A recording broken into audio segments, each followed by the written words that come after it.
मित्रांनो, कालचा भाग बऱ्याच जणांना आपल्याला पटला नाही, पण आजचा भाग खतरनाक वळण देणार आहे या मालिकेला. तर मित्रांनो, राघव कामत सखीचे बाबा जिवंत आहे आणि आज आपल्याला ते दाखवले. मनस्विनीने त्यांना डांबून ठेवलं होतं आणि इतकंच नाही, आज तेजस्विनी आणि राघव यांची भेट होणार आहे. तर बघूया मित्रांनो कसं काय झालं ते.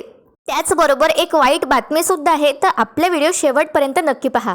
मनस्विनीने कान्हा आणि सखीच्या विरोधात खूप मोठा प्लॅन केलाय. तर बघूया मित्रांनो, आज आहे 17 ऑगस्ट. हे लपंडाव या मालिकेचा सगळ्यात खतरनाक भाग आज आपण पाहणार आहोत. तर एपिसोडच्या सुरुवातीलाच त्यांनी दाखवलंय की आता यांनी मनस्विनीला तेजस्विनी समजून घरी आणलंय आणि त्यानंतर सखी तिचं स्वागत वगैरे करते. मित्रांनो, मी काल सांगितलं होतं ना, तसंच झालंय.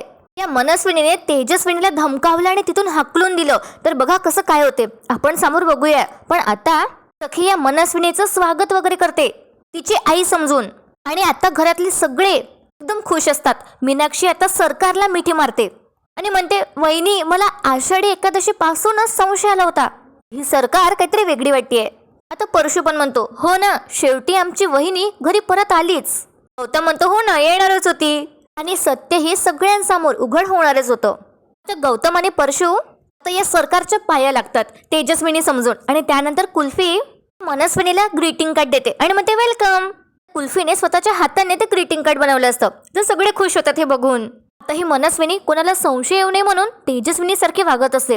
ती कुल्फीला जवळ घेते आणि तिचा लाड करत तिला थँक्यू असं म्हणते. आणि त्यानंतर ही मनस्विनी सगळ्यांना म्हणते, आज तुम्हाला तेजस्विनीच्या नजरेतून बघून खूप छान वाटतंय. साईबाबांनी पुन्हा एकदा माझं कुटुंब मला परत मिळवून दिलं. त्यानंतर आता ही मनस्विनी मुद्दामच कान्हाला म्हणते, कबीर थँक्यू, तर सगळं चांगलं होणार आहे. वाईट दिवस संपले आता. आणि आता मुद्दामच ही मनस्विनी कान्हाला विचारते, आता मला या मनस्विनीच्या अवतारात वावरावं नाही लागेल ना? कान्हा आता त्याची मान डोलावतो आणि म्हणतो, नाही. तर सखी म्हणते, या सगळ्याची सुरुवात आपण तुझ्या साध्या कपड्यांपासून करूया. मला माझी आई परत हवी आहे, तू जा पटकन आणि जाऊन तू तुझ्या माझ्या आईच्या वेशात परत ये. आता ही मनस्विनी तिथून निघून जाते. त्यानंतर यांना वाटत असतं की मनस्विनी बँगलोरमध्ये आहे. तर आता काय होतं, गौतम विचारतो कान्हाला, कबीर, ती मनस्विनी कुठे आहे, तिचं काय झालं? तेव्हा ना पोलिसांनी तिला पकडलं असेलच ना. मित्रांनो, कान्हा आणि सखीने पहिलेच सगळ्यांना सगळी कल्पना देऊन ठेवली होती. तर आता काय होतं, इथे आपला सीन शिफ्ट होतो आणि बँगलोरमध्ये हे पोलीस त्या खोलीत जातात जिथे माने या मनस्विनीला डांबून ठेवलं होतं, आणि तिथे आता कोणीच नसतं. त्यावर आता हा सिनियर इन्स्पेक्टर म्हणतो, इथं कोणीच नाहीये, सरकार निसटली आहे वाटतं. आणि हे जे पोलीस असतात ते त्यांच्या सहकाऱ्यांना म्हणतात की काहीतरी भेटतंय का शोधा. तिथे त्या हवालदाराला एक फोन सापडतो. तो फोन माझाच असतो आणि त्यामध्ये मनस्विनीने काहीतरी रेकॉर्ड केलं असतं. ते आता व्हिडिओ रेकॉर्ड केला असतो. आणि इथे आता परत सीन शिफ्ट होतो. कान्हाला आता टेन्शन आलं असतं, पण बाकीचे सगळे असं डिस्कशन करत असतात, आज आपण काहीतरी स्पेशल करू, गोळाधोडाचं करूया. परशू म्हणतो, म्हणजे काय, आज तर आपल्यासाठी दसरा आणि दिवाळी सारखंच आहे. तर मीनाक्षी पण खूप एक्सायटेड असते. ती म्हणते, सखी, काहीतरी पटकन बनवायला घेऊ का ग? सखी म्हणते, म्हणजे काय, तुझी मदत तर मला हवीच आहे. तर सखीचं लक्ष जातं की कान्हा कसला तरी विचार करतोय आणि त्याचं यामध्ये लक्षच नाही आहे अजिबात. तर सखी चिडते आणि कान्हाला म्हणते, कबीर, काय चाललंय तुझं? ते आम्ही इतकं डिस्कशन करतोय, तुझं काय चाललंय? कान्हा सांगतो, अगं, बँगलोरवरून पोलिसांचा फोन येणार आहे, त्यामुळे मी जरा डिस्टर्ब आहे, त्यांच्या फोनचीच मी वाट बघतोय. आता निदान त्या मनस्विनीला अटक केली आहे नाही केली आहे हे जोवर मी ऐकत नाही ना, तोवर काही मला जेवण गोड लागणार नाहीये. आणि मित्रांनो, तितक्यातच कान्हाला आता त्याच पोलिसांचा फोन येतो. तर फोन उचलल्याबरोबर कान्हा म्हणतो, हां बोला सर, काही गुड न्यूज आहे का? त्यावर आता हा पोलीस म्हणतो, नाही सॉरी, बॅड न्यूज, ती सरकार इथून फरार झाली आहे. कान्हाला धक्काच बसतो हे ऐकून. कान्हा म्हणतो, काय?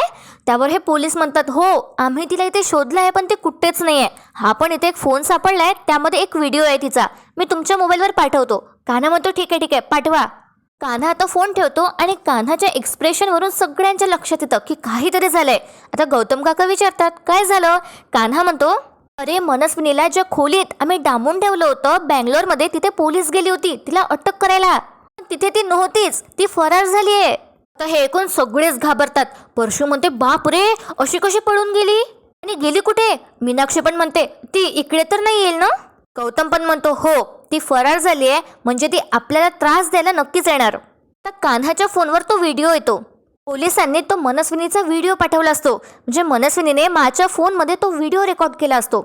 तर कान्हा तो व्हिडिओ प्ले करतो. त्यामध्ये आता मनस्विनीने असं म्हटलं होतं, असं रेकॉर्ड करून कान्हाला पाठवलं होतं तिने. कान्हाला आणि बाकीच्यांना दाखवण्यासाठीच तिने तो व्हिडिओ शूट केला होता. तर आता ही मनस्विनी त्या व्हिडिओमध्ये म्हणते, तुम्हाला काय वाटलं होतं? तुम्ही सरकारला खोलीत डांबून ठेवाल?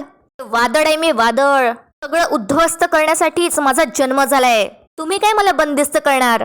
तुम्ही मला फसवून इथे अडकवलात ना? No problem. आता मीही गप्प बसणार नाही. सगळ्यांचा बदला मी घेणार आहे. तुमचा खेळ आता मी संपवणार, तोही कायमचा. बापरे मित्रांनो, हिने अशी धमकी दिली आहे आणि तिचे प्रयत्न आता सुरू पण होणार आहे हळूहळू. आपल्याला कळेलच. तर आता सखी काय करते, कान्हा जवळचा मोबाईल हिसकून घेते आणि तो व्हिडिओ ती डिलीट करते. कान्हा म्हणतो, असं का केलंस? अगं तो व्हिडिओ का डिलीट केलास? सखी म्हणते, काय उपयोग आहे मग याचा? ती मनस्विनी आपल्या आयुष्यातूनच डिलीट झाली आहे, मग या व्हिडिओचा काय उपयोग? आणि तिची हिंमत बघ, अरे ती आपल्याला धमकी देते. आता सखी ओव्हर कॉन्फिडंट होते थोडी आणि मग ते आता तिच्याकडे शिल्लक तरी काय आहे? अरे तिचा खरा चेहरा सगळ्यांसमोर आला ना, म्हणून तिथून पळून गेलीये, बाकी काहीच नाही. आता ती आपलं काहीच बिघडवू नाही शकणार. तिच्याकडे आता काहीच नाहीये, पण माझ्याकडे माझी आई आहे.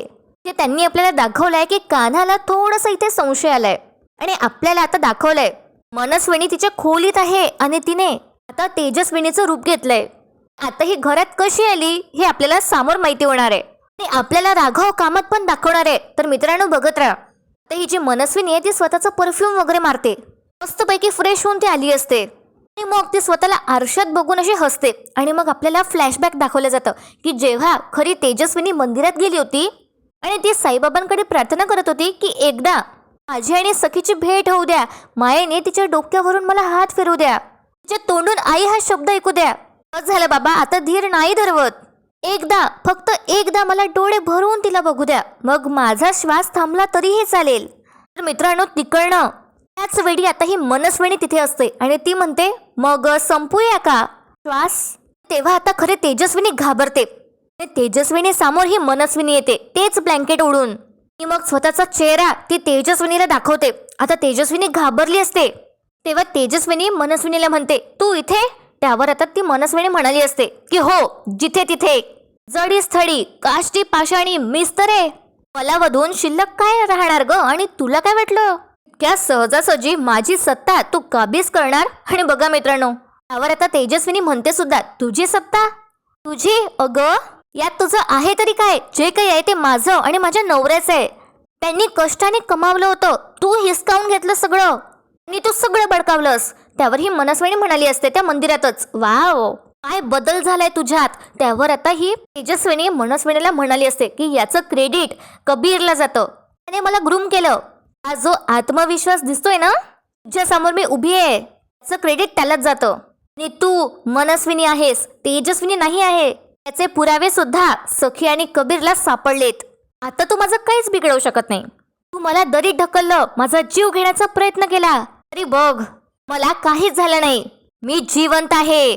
ग ज्याला देव तरी त्याला कोण मारी? आता तू माझं काहीच नाही बिघडू शकणार. मित्रांनो आता ही मनस्विनी रिव्हील करते आणि तेजस्विनीला सांगते, हो ग खरे आहे, पण दरीत पडून फक्त तूच नाही, अजून एक व्यक्ती वाचली होती. दाखवू का? चल दाखवते. आणि मित्रांनो तेव्हा मनस्विनी तिच्या फोन मधला व्हिडिओ प्ले करते. पण मित्रांनो हिचा फोन तर माझ्याजवळ होता, मग हिच्याकडे फोन कसा आला? असो, तर हे मनस्विनी तेजस्विनीला राघवचा व्हिडिओ दाखवते तिच्या फोन मधला आणि आपल्याला दाखवलं जातं की राघवची दाढी वगैरे वाढली आहे, त्याचे खूप हाल झालेत, त्याच्या डोळ्याखाली पूर्ण काळे घेरे वगैरे आलेत, त्यांचे केस वगैरे सगळे पांढरे झालेत. आता त्यांना बघून तेजस्विनी हपचप होते आणि म्हणते, राघव जिवंत आहे? त्यावर मनस्विनी म्हणते, हो मीच त्याला ढकललं होतं आणि मीच त्याला जिवंत ठेवलंय. आहे की नाही मास्टर स्ट्रोक? माझा हुकमी इक्का. वेळ आल्यावरच मी हे दाखवणार होते. मित्रांनो आपल्याला इथूनही फ्लॅशबॅक दाखवलं जातं 12 वर्षापूर्वी. तर मनस्विनीने स्वतःच राघवला दरीत ढकललं होतं आणि स्वतःच तिने त्यांचा जीव वाचवला होता. आणि आपल्याला असं दाखवलंच होतं की ते व्हीलचेअरवर असतात, त्यांना मल्टिपल फ्रॅक्चर असते, त्यांच्या हातालाही असं फ्रॅक्चर बँड वगैरे लावलेलं असतं, पट्टी वगैरे केली असते आणि त्यांच्या पायालाही बँडेज बांधलं असतं आणि ते आता बेशुद्ध असतात. शुद्ध येते तेव्हा ते तेजस्विनी सखी असं म्हणत असतात आणि त्यांच्या समोर ही मनस्विनी असते.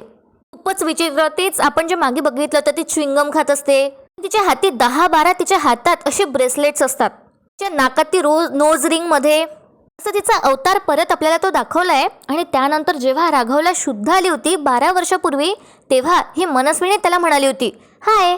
तिच्या हाती तेव्हाचा वर्तमानपत्र असतो आणि ती न्यूजपेपर वाचून दाखवते राघवला आणि म्हणते सुप्रसिद्ध उद्योगपती राघव कामत यांचा अपघाती मृत्यू.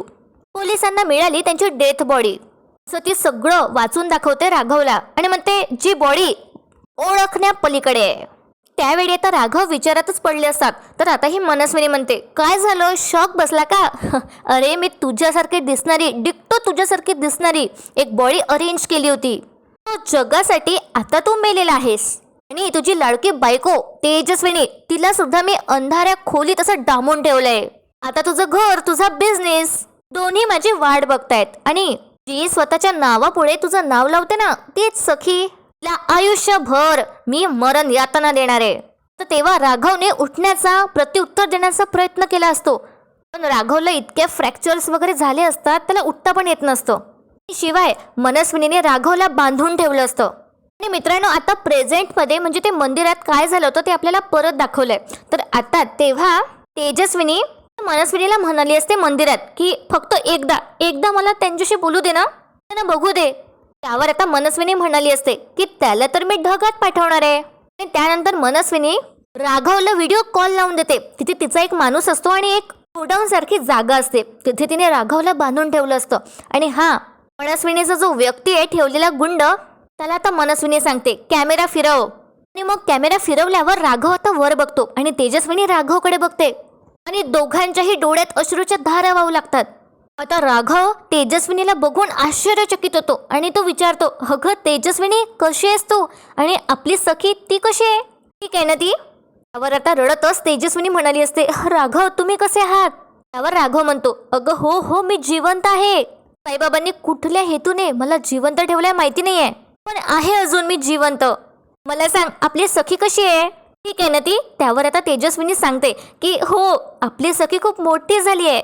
पुढे तेजस्विनी काही सांगणार असते राघवला, पण आता ही मनस्विनी फोन कट करते.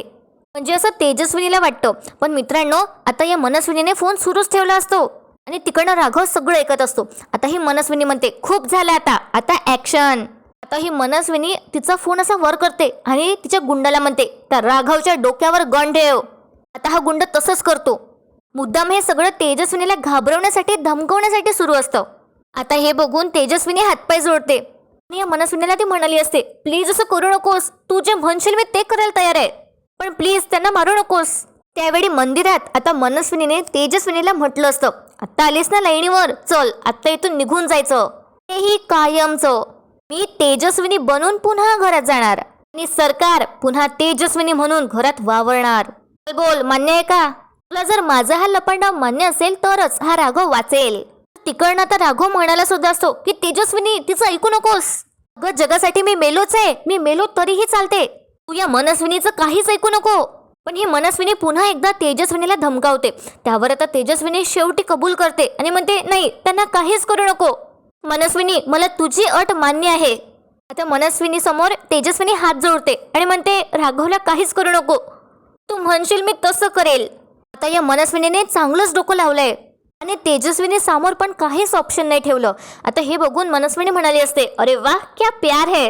आणि त्यानंतर मनस्विनी फोन कट करते. तिकडे आता राघव तो स्वतःला म्हणतो अगं तेजस्विनी तू काय केलंस हे. आणि आणखी मनस्विनीने शेवटी धमकावत तेजस्विनीला तेव्हा म्हटलं होतं आता तुला शेवटचं सांगते नीट ऐक, आताच इथून निघून जायचं कायमचं, आणि जर यातलं तू काहीही कबीर किंवा सखीला सांगण्याचा प्रयत्न जरी केलास त्या क्षणी मी राघवला ढगात पाठवेल. आणि बरोबर या मनस्विनीने काय डोकं लावलंय आणि तेजस्विनीची डुबती नस त्याच्यावर हात ठेवला. असो तर मित्रांनो, आजचा भाग इथेच संपतो आणि मग त्यानंतर सखी आणि कबीर मंदिरात आले असतात आणि मनस्विनीला तेजस्विनी समजून ते घरी घेऊन आले असतात. पण आता आपण उद्याच्या भागात पाहणार आहोत की मनस्विनी आणखी मोठा हा प्लॅन करतेय. ती कान्हा आणि सखीला हनीमूनला पाठवणार आहे आणि त्यांच्या गाडी खाली ती बॉम्ब लावणार आहे. तर बघूया मित्रांनो उद्याच्या भागात काय होईल. तुम्हाला आजचा भाग आवडला असेल तर व्हिडिओला लाईक करा आणि चॅनलला नक्की सबस्क्राईब करा. आणि राघव जिवंत आहे हा ट्विस्ट ऐकून तुम्हाला कसं वाटलं हे सुद्धा सांगा. आपला व्हिडिओ शेवटपर्यंत पाहण्यासाठी खूप खूप धन्यवाद. मालिकेच्या लेटेस्ट अपडेटसाठी आपल्या चॅनलला सबस्क्राईब करायला विसरू नका.